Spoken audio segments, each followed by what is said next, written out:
Every single month, a massive chunk of your hard-earned paycheck vanishes. It goes straight to taxes. You're told it's the price we pay to live in a civilized society, and there's absolutely no way around it.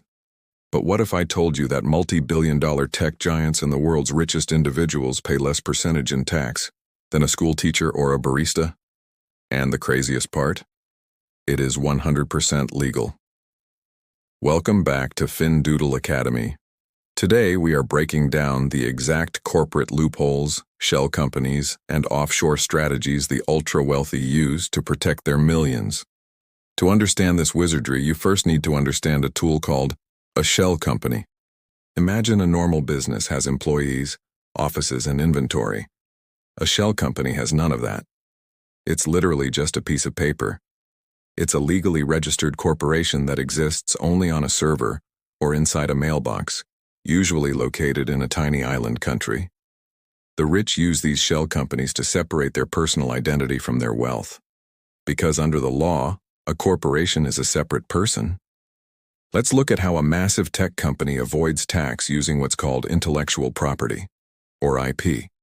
Imagine a company creates a brand logo or software code. They don't keep it in the US where taxes are high.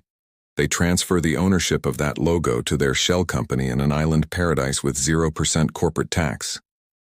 Whenever the US branch makes profit, the island shell company sends them a massive bill for renting the logo. The US branch pays the bill, reducing their taxable profit in America to zero.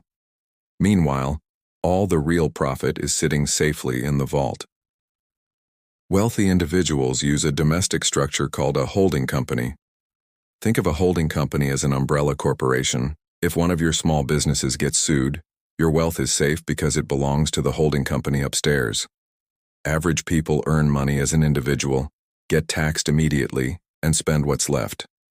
The rich build a corporate structure first, earn money through it, spend on business expenses first, and only pay tax on what remains. Learning how the system is wired is your first step to mastering it. Drop a comment below and hit that subscribe button. Class is dismissed. We'll see you in the next video right here at FinDoodle Academy.